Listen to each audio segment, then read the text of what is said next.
Mbote na bino banso ba bozali kolanda ngai ezalinga wa bino mama Charlotte na esengo mingi ya kobeli mandaku na bino mokosi na lola aleka na kopambola bino. Merci na mapamboli, merci na baboni, merci na ba commentaire, merci na nyonso, merci na ba cadeau, merci na nyonso mokosi na lola aleka na kopambola bino. Ya mbona na sela kutosala mokona lelo na kopesa conseil moko muke. La fois passée na pesa conseil na vidéo oyo tukoleka ezalaki ke bato baza ba égoïste, bato bakabaka te, ye azaka pona ye baninga te. Lelo na kolobela jaka bato mosusu o bazalaki konyokola soit bana ya mbanda ou bien yaya azo mwana leki na fandaka na ye to leka azo mwana ya fandaka na ye uza konyokola. Na linga na ye baloko moko lelo ne lekaka na mito ba mama modèle wana. O mingi ba papa ba mate mingi da pa ba mama. Ba mama mwana pona yo mwana daga oyo boti te. Balobaka so yi mwana kana libuma ba mwana mutu moko. So yi mwana bimi ako mwana mutu nyonso. Uzaka ba mama kategoria ba mama wana bazati le ona poto. O mwana mama uzobolo soti mwana ndeko na yo, soti mwana ya mobali na yo. Uzu maltraiter mwana. En plus au moment ba jara ba to modèle wana bakita ka pe église ko sambela. Conseil ngana opesa yo, vie ya mutu eza mystère. Soko za na mwana ya mbanda na ndako, soko za na mwana ndeko no bengisi même na poto même na Afrique ozali na ndako. Bokola ye malamu, bokola na mutema kofungwama. Tango mususu lisungi na yo ko te pa mwana noza konyokola. Bale beto zo mona, bozo nyokola mwana ba nyokola yebita ko ma mutu na vie. En tout cas, eza conseil moko eza pasi mingi. Mais ceux qui ont maman dans la eloko, on a pas d'esprit minimum mabe. Parce que vous demandez à cause de la montée ma wida baninga tia ko ina mwana ya mukete. Donc so dans la montée ma modèle na mama, OK na pe ba église, c'est un pasteur na yo abonde la po na yo esprit wana mabe wana montée ma mabe wana elongo. Vraiment na suki na conseil awa zamba pambola bino. Na ko sala ko nino to ko sala moko na lelo. Na esu na loso. Na saki monsieur loso la fois passée, ba tu botali yango bolingi yango. Batusu ba komeneka balobi mama eza mwa biloko ebele na kosala mote. Misusu ba sepe na mama bala baliaka carotte biloko bala bako na bibon.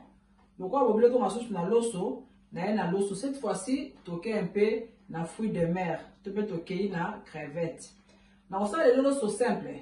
Ezala ka loso nanga mais na kokalinga ngo mwa muke et puis toquer ba crevette na biso na kati. To tiango kiri. Biloko na ngani soto ya musala yango yo ezali awa na kosenga caméra akusa na vraiment azule pour expliquer bien. Alors na bito ça la loso na biso ya loso na biso ya kiri na crevette. Alors pona lombango crevette nanga yango na sina bongisi na sina sukoli crevette nanga yango pona kochana loso nanga na bina do sala o ezali loso na biso yango. Ngai na momesano na sombaka basmati de temps en temps mais na sombaka mingi ezali riz parfumé mais na sepela ki na sala lelo ezali basmati nanga yango ona osela recette nanga na mokona lelo na sala eli riz parfumé te mais na sala eli riz oyo ezali basmati yango. Alors na la posa ya ai na kozwa ai ata bambuma ata 5 ata 4 matungulu eza mibale. Dans la posa, il y a persil. Dans le bas, plusieurs fois pour la persil. Les familles à céleri. Les vraiment bien fait pour la santé. Dans la posa, il y a ndembi. Awa, dans la posa poire blanc. Dans la posa noix de muscade. Dans la posa, il y a kiri. Kiri nanga yango. Il y a kiri doux. Kiri msupe za kana saveur le quoi moi piment. Mais oh, ils ont kiri doux. Il y a on a aussi dans le soupe ça dans le sous la jaune. À propos à kiri, na rolobela oyo ezali curcuma. Avant la eba écouter que likolo ezali curcuma ngo. Na yako après na yako soma un jour ya mubesu nango. Na yako soma un jour ya mubesu nango. Na Congo to na curcuma ebele. Les appels vraiment très bien pour la santé, pour la peau, pour la santé, pour la mambele. Curcuma o je crois que famille moko na tangawisi. Azaka la forme tangawisi ya mubesu nango, yesu kwa za mwanzo to mikie. Vraiment, ils ont très bien. Donc, ce qu'on a présenté hier, c'est qu'on a kirité. Le cas curcuma, il y a poudre. Comme ça, la holo son jaune. na ebi po mama to na olambela ngo na Afrique ya mubeso ya poudre te me ya mubeso na olambela ngo taba na Afrique to okola to bana mikila no mama zo sela ngo me na eba te ke kuma ngo da curcuma biso na swali to benga ngo manjano donc to la bi manjano muswalo ebi curcuma ebi ko manjano wana na oloba donc yango soko okoka bu ya kirite te osaleli curcuma eza jaune pe otapelo sona yo jaune juste la petite explication pour différencier, pour aider bateau à kokaka curite bacha oyo. Mais oyo na tosela on peut-être monsieur mon balasima, eza vraiment très bien pour la santé et puis pour la poso, pour la mamibele yango. Mais le on osela ezali kiri. Na sala kiri, maintenant parce que moi éclaircissement moi muke. Alors, naza na posa ya bouillon, na osela sauce soya te, bato bele bokomeninga pour la sauce soya yango oyo. Marque ezaka vraiment partout yango oyo. Donc, au cours de ma marque est belé. On a 5 fois passé ça au thé, ça moussous. Donc, ce qui peut en exaté, pour tout ça, la recette, au 5 fois passé, ça grafté. Au salaire, il y a un bouillon normal, au salaire, le retour, pas de batafrique. Bon, pour moi, il y a un tiers, maïsa et belé. Alors, dans l'eau soyo, na tiers au ezali, bouillon, on appelle ça mungwa. Donc, la baloli.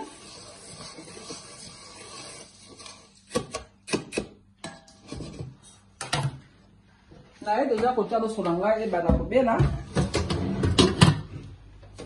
Donc tolina pesa ki anjunga loso.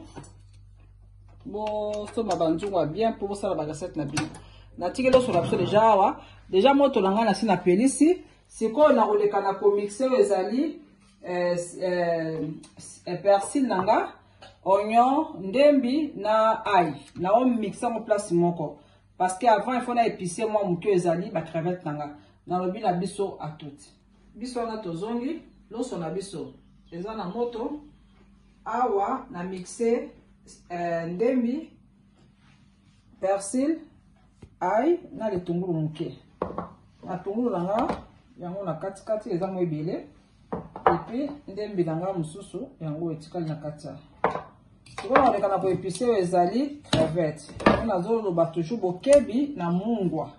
Soki otie mungwa ebele okokakolia biloko na ote tosala bokebi na mungwa tosala bokebi vraiment na mungwa juste ya muke na tie ebele mingi te.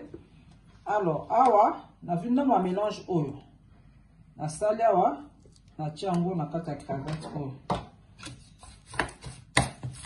na mélange yango nazo kalinga oyo ezali crevette nanga na otika ngo mwa 20-30 minutes en attendant que l'autre nanga ezobela juste ba épice na tia awa ekota na crevette nanga et puis na kalinga yango na tiango na kitikalo na bandi ko kalinga okolo malamu ba crevette eza minene ko ba crevette mike te faut ta crevette oyo ezali minene. Alors nalobi na bino tokutani dans 30 minutes en attendant marinade na salle la crevette et côte à la crevette et puis le son biso ebela na bina soto kutani dans 30 minutes à toutes. Biso na tozongi utukai crevette na biso siko na leko kalinga ezali crevette na biso sans oublier biloko nango ezali awa na simbi yango te. Donc la crevette na tieka ail na tie ndembi na tie persil na mwa bouillon muke to pe mungwa muke esili na zo mafuta nanga a crevette nanga yango yo nde na bifo osala mokebi na mafuta donc mafuta vraiment ebele te recette to a loso mafuta ekota kebele alors soko tie mafuta ebele na biloko na loso eza vraiment malamu mingi te. Donc crevette na biso to okalinga crevette na biso avant to sala to benja na loso faut okalinga ngo liboso ndia na kota koloba préférer ma crevette na ezala minene ezala ya mikete. Donc ba crevette nanga yango yo na sina bongisi yango bien tout yango yo na okalinga crevette nangai. Alors na bina biso to kutani dans 10 minutes juste crevette nanga ekalinga à tout. Daora na zongi la crevette tanga yango yo na kalingi yango omoni eza kitoko déjà na miso kitoko na monoko nde nalobaka natia yango na kote. Alors nazwi nzungu na nga oyo esika na komélange loso na nga tokanga oyo tozosala makelele. Donc natie susu nzungu na nga na moto, en tout cas moto ya makasi mingi te, nalobi na mafuta vraiment malembe na mafuta na nga yango oyo natie siko na mafuta oyo na kokalinga biloko nyonso to, na kokalinga matungulu, na kokalinga ndembi, na kokalinga ba mélange oyo nasalaki on a mixaki ya ail ya persil. Donc yango oyo matungulu na nga yango oyo mélange na nga nasalaki persil, ndembi, ail na litungulu yango oyo nakozala pe besoin po ekota na loso. Et à la fin naza na ndembi mosusu na katikati kaka na mixe te yango oyo. Et puis ndenge nalobi nakosalela noix de muscade, nakosalela poivre blanc, okota pe poivre noir soko olingi, me nga nalingi blanc, nasalaka mingi ezali ya blanc, nasalaka noir mingi te. Et puis nakotia mwa curry doux mpona ekomisa loso na nga jaune. Nde na biso olingi curry te okokaka goût ya curry te, so pe saveur ya curry te, ozwi curcuma ezalaka pe jaune esa pe loso na yo jaune. Alors loso na nga déjà esi ebeli, nakoleka na kotia oyo ezali oignon na mafuta, natie pe mbala moko oyo ezali ndembi na nga, nakokalinga boye ata pendant 10 minutes. Après nakobakisa mélange oyo, après nakotia noix de muscade, poivre blanc pe nakotia, après totie loso, après totie curcuma totie curry na biso, et puis tobakisi ba crevette na biso na likolo. Donc ekozwanga mwa 10 minutes juste le temps matungulu na nga elemba mpona bakisa biloko mosusu na kati na bino wapi. Biso wana tozongi matungulu na nga yango oyo na biso mélange oyo eza na ail, eza na ndembi nasi na mixe, et puis eza na persil. Donc natiango na kati ya mélange ya matungulu na nga oyo naokalinga eza na solo déjà eza na virse donc kitoko makasi. Donc naotika ngo boye. Alors naobasa na kati awa poivre blanc yango oyo nabatisi na kati ya matungulu na nga nazokalinga, epuis naye kotia oyo ezali noix de muscade. Vraiment kolia mokie soki ozala baloso ya boye il faut vraiment oveye baépice na oyo nyonso vraiment eyokana na kati ya loso po kitoko nango yango wana. Soki eza fade eza malili mingi ekoki te épice eza te eza kitoko te. So bato balingaka épice mingi te ezala mwa mpasi po réalité pe na kitoko. Alors mpona mungwa nakotia na mungwa siko nakobakisa ni mungwa ni bouillon parce que na loso natiaki déjà mungwa na bakrevete pe na episi yango na mungwa, donc nakotala mungwa vraiment nsima mpona sikoyo. Donc nazobalela kaka donc nabi tokutaki dans 5 minutes, natikela so matungulu mwa 5 minutes elemba susu mwa kitoko na mafuta epuis totie loso na biso ape. Donc biso wana tozongi matungulu na nga yango oyo vraiment ebeli kitoko esika te. Matungulu na nga yango oyo loso na nga nde nalobi esi ebelaki déjà. Loso na nga yango oyo basmati ebelaka komeki ebela moko. Nakoleka kobakisa loso na kati ya matungulu na okalinga.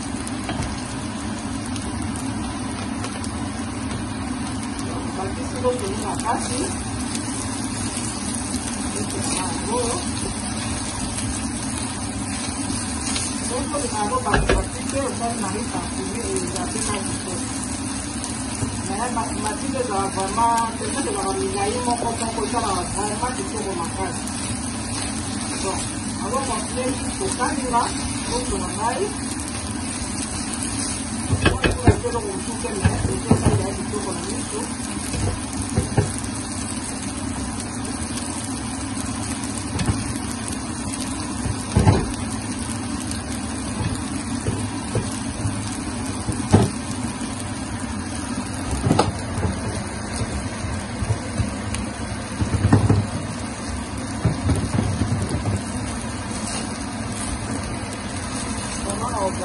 Ya ukanda nango abana chawo ezali yebe nanga na kata loso eza basali ezali bakagasi na niveau oyo mpe bamoni mafuta eza moke nakoki kobakisa mafuta mais en tout cas eko réussir recette nango kitoko évite vraiment mafuta pe mafuta eleki ekozala kitoko mingi te. Dapo nanga nabakisi mafuta ya mokie yanduki moka mafuta nabakisi na loso nanga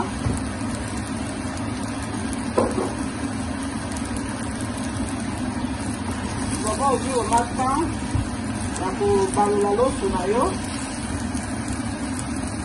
tosanga os makelele juste kobalola. Et puis, ce qu'on a au chao ezali kiri. Kiri nanga yango yo. Na au chao vraiment mo ebele. Yena biso kokanga kiri te. Oluki oche curcuma pe la jaune. Mais, nga okwa bana balingaka kiri na ndako yango wana nasalela yango na tia yango kiri.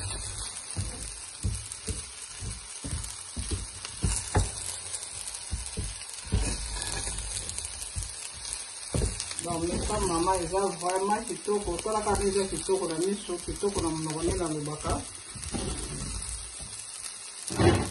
Déjà, on a solo déjà, petit à tout ça au bien. On a bâti sur qui est moins ok. Tout ça, peut-être qu'il y a des calisusu, et pour m'assurer de l'ennemi, mais aussi quand il y a mesure.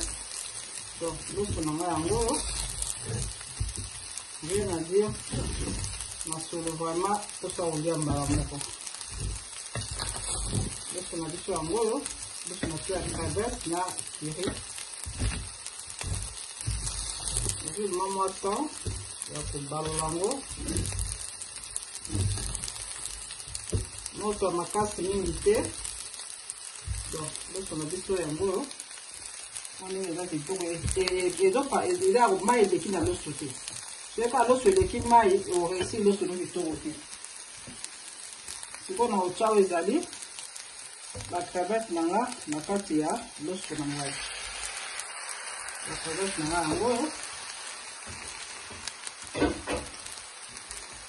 natie na kati ya loso na ngai. Tozali kobalola moto vraimen ezala na se soki otie moto makasi biloko nde ozika ebeli te meziki. Donc loso na biso yango oyo rien à dire vraiment. Kaka nde eza kitoko loso na biso na crevette mafuta pe nde na bi mafuta ebele ya koleka te mafuta mesure.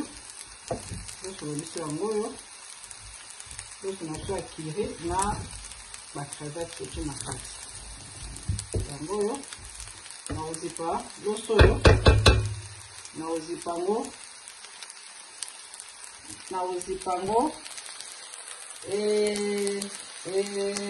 donc on pendant 10 minutes et puis de ça les amis présentation na bibi na bino ati biso wana tozongi loso na bimi vraiment kitoko ni na ba kitoko na miso kitoko na monoko na kosala présentation na mona bino ndako na ngai daga loso mingi elingaka pe loso mingi. Donc loso na ngai yango oyo ndenge eza kitoko alors kosala oyo ezali présentation na biso loso na biso na crevette yango oyo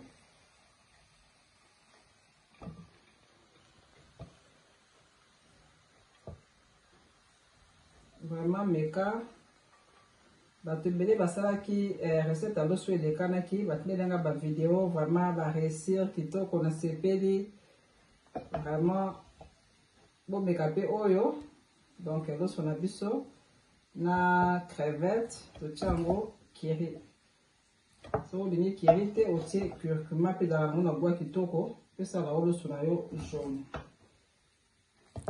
loso na nga yango oyo ndenge toyebi tosali loso na biso na oyo ezali bacrevette donc rien à dire loso na biso yango oyo vraiment mekala ndako na yo soki oréussir kozanga te kotindela nga oyo ezali bavideo vraiment nakomi na nga na suka loso na biso yango oyo bolike bopartage bosabone botika bacommentaire na bino nakozanga te korépondre bino na bacommentaire numéro ya telefone totiaka toujours na la Grace Cuisine olingo benga mama Charlotte naza simple naza facile à kozwa de bato ebele babengaka nga bakamwa kunena ya bango na telefone vraiment eza mosala na ngai tozala mpona kokommunike donc otiaka numéro ya telefone te ya ekeko wana pamba mais nazoyamba bato te de soki ozwi nga te nga so na ye na korapele